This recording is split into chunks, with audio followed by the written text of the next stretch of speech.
I've tried 21 different strategies for getting clients for my email and SMS marketing agency, and these strategies can be applied to pretty much any business out there, but I'm gonna talk about the top 5 most effective that I've found, and stick around for the end because I'm also gonna talk about the worst methods that I've ever used, and stick around because that helps my video show up in the algorithm. I'm a slave for the algorithm. So just a little bit about some of the methods I've tried. I've pretty much done everything when it comes to outreach. I've done networking events, white labeling agency partnerships. I've even sent popcorn to prospects, referral programs, conferences, business cards, cold email, paid ads, Twitter, LinkedIn, cold looms. I've done stuff on Fiverr. I've even sponsored podcasts and newsletters. You name it, I have tried to use it to get clients. A little bit about me. I run an email and SMS marketing agency. I make these videos to both document my own journey and provide tips and tricks on what I do. I run a school community. There's a link down below to show you guys how to do some of the stuff I talk about in these videos. It's completely free. Join it in the description. My agency, we do about 90K a month, or last month we did 90K. Previous month we did about 80. We have 14 full-time staff, and we help e-commerce businesses with their email and SMS marketing. I don't really have anything to sell you here in this video. So these are the top 5 most effective methods I use to get clients, starting from number 5, newsletter. So for those of you who have been following me and are on my newsletter, join my school community and you will automatically join. I run a newsletter where I send out 2 emails every single week. And in those emails, I talk about email and SMS marketing strategies and my personal journey. The people who are in my database are a range of people. People from my school community, people who find my newsletter on Beehive, which is the platform I run my newsletter off of, and people who book calls with me. There's an automatic integration into that as well. And basically anybody who just wants to keep up with what I'm doing. On my newsletter, which I've built up over 3 years, I have 4,500 people on that newsletter. And I essentially send out 2 emails every single week, but what I'm doing in those emails is positioning myself as an expert, and I'm just constantly giving value. The newsletter works in 2 ways. One, we get people who directly respond to that newsletter and hit me up and ask for work. And 2, it generates a level of awareness that when it is time for somebody to buy my services, they have a level of awareness of what I'm doing because I've just been in front of them for so long that it eventually leads to a conversation off the back of that. So while people may not actually contact me directly from a response to a newsletter I send, they do reach out in other manners because they are aware of my presence, because of the presence that my newsletter has had. So newsletter has been very effective. I recommend pretty much anybody out there who has a business have some sort of newsletter running.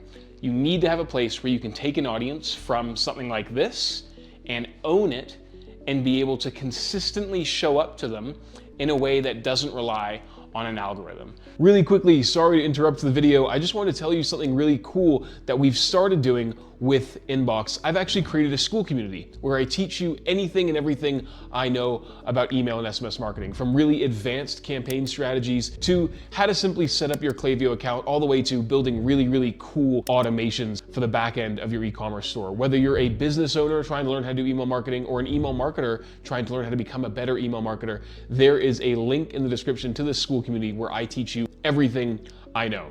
Check it out, it's worthwhile. Book a call to have a chat with me to see if you're a right fit for the community, and if you are, I'd love to get you in there. Anyway, sorry for interrupting your video, let's get back to it. For example, this video here is only as successful as the algorithm, or rather you, and by proxy the algorithm, decides it to be. That is not the case with a newsletter. If you send a newsletter, people are going to receive it, and assuming you have good deliverability, they're gonna read it. That's pretty much it. Number 4, strategic partnerships. So within my agency, we only sell email and SMS marketing, meaning we have people who come to us, or rather partnerships who sell services to my clients that I do not sell. For example, and I've made a video about this, just check out the channel and type in like referral partners. There's a strategy around this stuff, but I have referral partnerships across, I think, 5 key categories, and I have them in a spreadsheet. SEO, paid ads, design work, UGC, and website development, I think is the 5th one. And in each of those categories, we have a few people that we refer our clients off to. And what that does, those referrals, generate back traffic when they have clients that they need help with. So I have this network where we get maybe 1 to 2 leads every single month from the referral partnerships that we've built up over years. Now, those partnerships, really important to build them, okay? There's a couple of ways. You can reach out to your current clients that you have and see if they can introduce you to the other agencies that they're working with to see if you can form a relationship there. And when you get that relationship, you need to make sure that you are the first person to send them leads. You cannot wait for them to send you leads. They will not do it. You need to initiate, if you're the one starting the conversation, and send them leads first to then get the traffic back. So one way of getting that is talking to your existing clients and seeing if there's a partnership opportunity there. Another way of doing it is literally just going on LinkedIn, messaging people, and seeing if you can have a conversation. Honestly, I get messages like this all the time. I hardly ever respond, but once every 10 responses I receive, I might actually get on a call with somebody. And if I think they are a good fit, I go ahead and refer them work. And if you build up enough of those relationships over a long enough period of time, leads will start coming to you as opposed to you reaching out to people and having to do outreach. You'll start developing an inbound channel. So that is number 4. Partnerships. Number 3 is similar, but it's a little bit different. It's networking. So going to networking events, conferences and trade shows, and simply meeting people. People are so addicted to like this digital space that they hardly ever leave their room. And so if you're able to actually go out into the real world and have conversations with people, whether that be through a networking community, you can go onto any platform on the internet, look up Meetup or anything like that, you'll find business networking events. Just communicate with people, have conversations in person, tell them about what you do, ask them what you can help them with. Always give value first, by the way. Make sure that you actually are giving something before, really, you probably shouldn't even have to ever ask for anything. It should just come naturally. But if you can network with enough people, you will build a, not necessarily referral program, because referral programs, you typically have to break off a percentage of what you charge your clients back to the person who referred it to you, but essentially a level of awareness amongst a group of people whom, even if they're like a car part manufacturer or a mechanic or roofer or anything. I sell email and SMS marketing and I've gotten leads from plumbers, right? It's crazy. Just off the back of networking and communicating with people. Networking is massive. Being in person and having a physical interaction is so much more significant than going on a Zoom meeting. Now, I'm not saying Zoom or Google Meets and stuff like that are not good. You should be meeting people that way as well. But if you can have that coffee, if you can have that dinner, it's gonna work a hell of a lot better. So number 3 is in-person networking. Number 2 is YouTube. It's this channel right here. This channel and my other YouTube channel that I have where I speak about email and SMS marketing.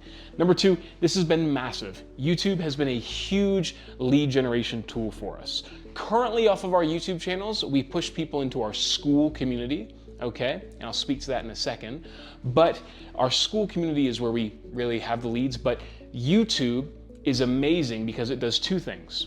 First of all, when you're in sales calls with people and you tell them you have a YouTube channel, the ability to close them or the likelihood of you closing them skyrockets because the authority that being behind a camera like this builds is second to none.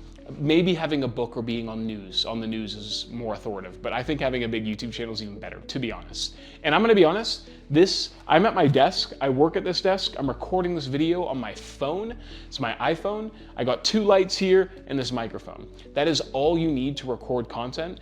The only thing you need is really good audio. A good camera doesn't even really matter that much, but having a YouTube channel is amazing because it builds authority in your sales calls and also gets traffic from outside and develops inbound funnels. Now remember what I said about the newsletter. If you have a YouTube channel, you want to be pointing people to a place that you own, whether that be a newsletter or a school community, which I'll talk about in a second. So having a YouTube channel takes traffic from outside and pushes them to your channel in a way that positions yourself as a real expert in a way that nothing else really does. So YouTube is absolutely massive. And here's the other thing about YouTube content. YouTube long form videos are search based, meaning people watch your videos because they have manually typed in a problem that they're trying to solve.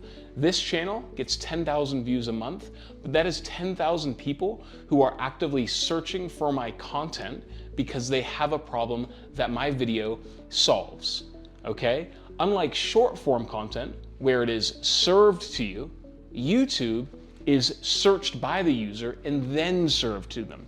So you're speaking to, yes, a smaller audience than short form content will give you, but an audience of people who are significantly more qualified. YouTube has been massive. Even if you don't have time to create a full YouTube strategy like mine, where I produce 4 videos every single week, subscribe.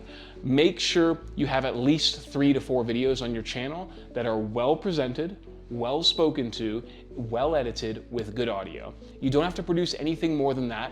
All you have to do is have that ability to have organic traffic coming in, but also have the ability in your sales calls to be like, yeah, I've got a YouTube channel. Have you checked it out? I'm telling you right now, saying that in sales calls will make your close rate go so much higher. It's mind-blowing, okay? Number 1. So number 2 is YouTube. Number 1 has been Upwork. Now, if you've been watching this channel, you know I'm a big advocate for using Upwork and using a tool called GigRadar. Now, I'm an affiliate of GigRadar. There's a link to their tool in the description of this video. Upwork has been the biggest thing in terms of what has moved my agency from 20K a month to what we're at now, which is 90K, maybe 80K this month, but it's been the biggest needle mover in terms of getting good clients from Upwork. Now, Upwork's intense. It's an investment. It takes time, and I don't have a lot of time, which is why I use the tool GigRadar. What GigRadar does, and there's a link in the description, yes, I'm an affiliate of it, but I use it myself, is it essentially automates the process of bidding on jobs. I bid on 100 jobs every single week, and I get 11 interviews on average every single week. That's 11 sales calls every single week. I challenge you to find any other medium that would generate that many sales calls. Now, yes, some of those sales calls are shitty, they're not great, but I would say about 30% of them are good, and you can develop some really good retainers off the back of using Upwork and using GigRadar to automate the process of bidding on jobs for you. For me to bid on 100 jobs a week, not using GigRadar, would take me hours. What GigRadar does is it finds the jobs for me, writes an AI proposal that takes my profile and the job description and custom writes it for the business that has posted the job vacancy. Massive. It's huge, okay? Now I wanna make an honorable mention. So that is number 1. Those are the top 5, okay? So the first one, or 5th, is essentially my newsletter. 4 is referral partners. 3 is just general networking. 2 is YouTube. 1 is Upwork. The other way I get a lot of leads too, and I'm gonna talk about the terrible ones in a second, but is through school. I generate a lot of leads through my school community, link in the description. The reason I left it to last is because my school community has grown so much off the back of all those other channels. All those other channels drive people to my school community, and then the school community takes those and then puts them into leads. So YouTube really builds the lead, but pushes them into school communities, which makes it look like the school community is the place that generated the lead. In reality though, Upwork's the biggest one, YouTube's after that, and then school is also a massive lead driver, but it's because we're taking traffic from all these other places. Those are my top ones. Now, the fun part, the worst ones. The least effective method I've ever done for generating leads is probably sending cold physical mail. I used to find businesses' company addresses and send them things in the mail to encourage them to book a call. Total waste of time, at least in my case. Someone may have been able to make it work. My camera's just gone off, or rather the screen, so I've lost my prompts, but it didn't work at all. And the reason it didn't work, I think, is just because A, maybe the offer wasn't great, maybe my envelopes and the gifts I was sending people. I mentioned at the very start I was sending people popcorn because I'd say like, let's make your emails pop, and I'd send them popcorn. There might be some like biohazard risks there. I don't know if I would eat popcorn from a stranger I got in the mail.